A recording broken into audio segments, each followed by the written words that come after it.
Hai, selamat datang di channel Win Cinema. Di video kali ini gue akan melanjutkan alur cerita film series horor Hellbound Part 2. Oke, let's go untuk alur ceritanya. Part 2 dimulai dengan detektif Jin yang dirawat di rumah sakit. Di sana dia menyadari kalau nggak ada orang sama sekali di rumah sakitnya. Begitu juga di jalanan, termasuk di kantornya. Dia membuka TV untuk mengetahui situasi kondisi pasca kejadian Ibu Park.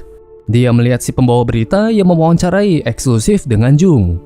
Sambil mendengarnya, detektif Jin membuka sebuah folder berisi rekaman CCTV yang menunjukkan seorang pria pingsan dibawa oleh anaknya sendiri yang pakai baju hitam. Ketika Jung mengatur layar laptopnya, secara nggak sengaja dirinya memperlihatkan lemari pakaiannya yang menjadi penasaran detektif Jin, yang ternyata ada pakaian anaknya yang sama seperti di video CCTV-nya. Ini membuat detektif Jin menjadi marah dan bergegas menuju ke tempat tinggalnya Jung. Sementara itu, di live streamingnya Arrowhead, si streamer menganggap walaupun banyak orang udah percaya dan tunduk kepada Tuhan, masih ada manusia-manusia yang angkuh. Jadinya dia menunjukkan video Hyejin dan rekannya yang berdiri, sementara yang lainnya bersujud. Apalagi diperparah dengan detektif Jin yang berani menembaki sang malaikat penjaga. Mereka mengenal orang-orang tersebut yang selalu mengganggu aktivitas mereka. Jadinya mereka mau memberi pelajaran kepada pengacau mereka. Setelah mendengar wawancaranya Jung dan merasa dirinya menjadi nggak aman, Hyejin pun langsung pesan tiket pesawat menuju ke Kanada, sekaligus membawa ibunya buat ikut bersamanya. Di sela-sela persiapan, dia melihat sebuah surat yang ditujukan ke dirinya, yang dia dapat sebelumnya saat bersiap-siap melihat kejadian menuju ke nerakanya Ibu Park. Dia membukanya dan berisi buku tentang gereja masa depan, tentang kesaksian Jung menerima ramalan dari malaikat 20 tahun yang lalu. Dia melihat si penerbit yang dibuat oleh seorang pastor bernama Kim. Di tengah perjalanan menuju ke tempat kantornya, dia terus menelpon rekannya Yongho yang gak diangkat-angkat.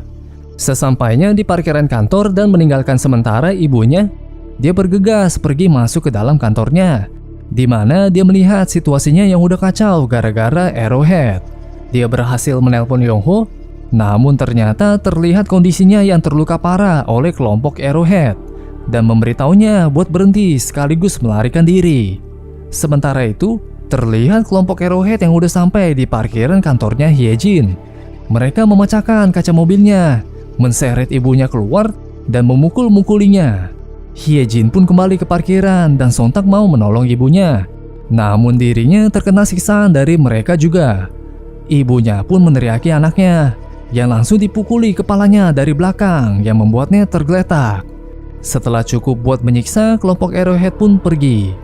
Menyadari kalau ibunya gak sadarkan diri, Hyejin sontak menelpon ambulan dan ibunya dibawa ke ICU. Di saat lagi menunggu ibunya, dia menyadari kalau orang-orang di sekitar mulai ngomong-ngomongin dirinya. Jadinya dia mengecek trending topik sekarang dan melihat dirinya yang udah viral. Beberapa saat kemudian, dia pergi melihat kondisi ibunya yang masih gak sadarkan diri. Dia mengecek nantinya dan mengetahui ibunya yang ternyata udah meninggal. Sementara itu, terlihat detektif Jin yang udah sampai di area tempat tinggalnya Jung, yang udah ada banyak orang yang mau jadi anggota kebenaran baru. Di sana dia pergi masuk ke gedungnya dan mendobrak pintunya, hanya mengetahui kalau ternyata Jung gak ada di tempat. Detektif Jin pun keluar, ya langsung dilempar-lempari sampah dan dihajar sama banyak orang, sekaligus membuat HP-nya terlempar. Seorang pria mengetahui kalau ada panggilan masuk dari Jung di HP-nya. Jadinya dia teriak memberitahu ke semua orang, yang membuat semuanya pada berhenti menghajar detektif Jin. Dia mengangkatnya dan langsung menanyakan di mana anaknya. Sebelum Jung menjawabnya, dia menyuruhnya buat kasih lihat dirinya ke banyak orang. Dia memberitahu buat membiarkan detektif Jin menghampirinya dan mengasih alamat lokasi di mana mereka bisa bertemu. Bergegaslah detektif Jin menuju ke lokasi. Begitu juga Hyejin yang ingin pergi ke lokasi Pastor Kim. Di malamnya, Hyejin terlihat udah sampai di tempatnya Pastor Kim, di mana dia disambut baik-baik sama sang pastor. Dia menanyakan wawancaranya bersama Jung saat dulu, yang kemudian Pastor Kim menunjukkan file audio rekamannya. Di rekaman itu, Jung mengaku kalau dirinya akan mati 20 tahun kemudian, yaitu jatuh tepat di hari ini juga. Berkeinginan mau meminta salinan rekamannya, Pastor Kim malah menghapus filenya ke tong sampah komputer dengan alasan kalau dirinya akan menerima penawaran menarik dari Jung kalau dirinya mau merahasiakan nubuat yang dia terima, sekaligus menjadikan dirinya ketua kebenaran barunya yang udah jadi organisasi keagamaan paling berpengaruh di dunia sekarang. Namun sebelum itu dia mau membunuh Hyejin dulu buat meraih kepercayaannya. Mengetahui itu dia pun sontak kabur, tapi ternyata dirinya udah dikepung sama kelompok Arrowhead di luar. Dia pun digebukin lagi, yang kemudian Pastor Kim memberitahu kalau dirinya akan menjadi ketua yang sangat berbeda daripada Jung. Beberapa waktu setelah disiksa, tubuh Hyejin terlihat tergeletak di tengah bebatuan. Sementara itu, Detektif Jin udah sampai di sebuah gedung terbengkalai. Di sebuah ruangan, dia akhirnya bertemu dengan Jung yang udah menunggunya, di mana dia ingin menceritakan kisahnya dan mengaku ada menerima nubuat 20 tahun yang lalu. Dulu saat sekolah dia bertemu dengan malaikat yang memberitahunya kalau dirinya akan mati 20 tahun kemudian. Jadinya dirinya menjadi sangat penasaran dan menyelidiki terus kasus yang serupa. Tapi entah dosa apa yang dirinya perbuat sampai bisa masuk ke neraka. Pada akhirnya dirinya merasa gak adil, dan itulah sebabnya dia membuat seolah-olah yang berbuat jahatlah yang masuk ke neraka, dan berkeinginan setiap orang di dunia merasakan ketakutan yang sama dengan dirinya. Setelah menceritakan masa lalunya, dia memberitahu kalau dirinya akan mati beberapa menit lagi, sekaligus memberitahu kalau Haejung udah menunggunya di rumah. Dia memberinya dua pilihan, antara Detektif Jin merekam para malaikat membunuh dia, lalu menunjukkannya ke dunia dan terjadi kepanikan, atau Detektif Jin bisa menutup mulutnya mengenai kematiannya dan menikmati dunia yang baru dia ciptakan dengan bebas. Detektif Jin pun memilih buat menutup mulutnya, yang kemudian para malaikat datang ke Jung, menyiksanya, dan dia pun digosongin sampai jadi tengkorak. Setelah kejadian itu, Detektif Jin pulang ke rumahnya dan ditenangin sama anaknya. 4 tahun kemudian, grup kebenaran baru sudah mendirikan sebuah tempat museum tersendiri, di mana terdapat bukti-bukti yang menjadi saksi buta kasus-kasus kejadian malaikat membunuh manusianya. Kebenaran baru juga memperlihatkan video kampanyenya yang memperlihatkan seorang pria yang udah meninggal bunuh diri, tapi menjadi hidup kembali pada waktu demonstrasinya dan menghadapi siksaannya di hadapan teman-teman beserta sekeluarganya. Kemudian, terlihat Kim yang udah jadi ketua baru kebenaran barunya, yang mengajak semua orang buat gak boleh menyembunyikan dosa dan jangan berakhir seperti Ibu Park. Setelah videonya selesai diputar, ternyata videonya masih dalam proses untuk penayangan ke stasiun TV, yang dikomentari oleh para anggota kebenaran baru kalau beberapa bagian ada yang masih kurang sreg bagi mereka. Ini membuat kesel seorang produser bernama Yong Jae, yang mengaku gak sreg sama grup kebenaran baru. Situasi pun menjadi sempat tegang, namun pada akhirnya pihak Yong Jae setuju buat mengedit videonya kembali.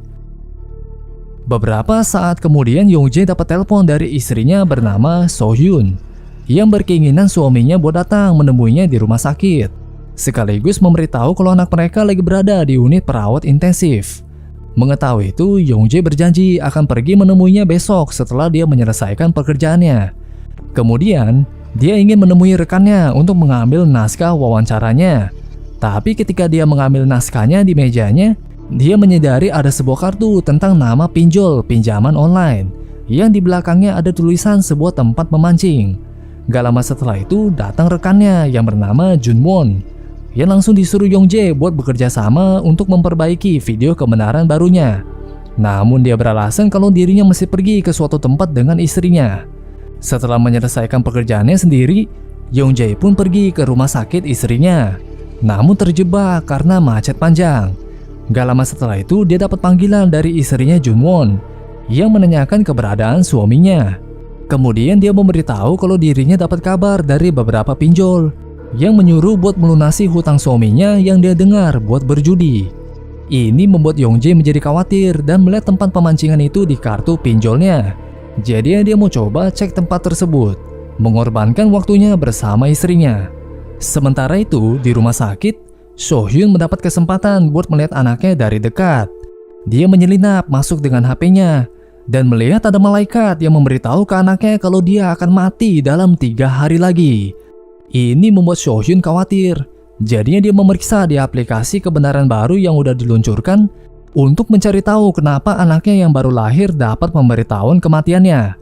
Dia melihat kasus-kasus yang sebelumnya yang pertama kali terjadi di Indonesia sampai yang terakhir, tapi gak menemukan tentang kasus bayi yang baru lahir, yang pada akhirnya dia berpikir kalau dirinya melahirkan seorang pendosa.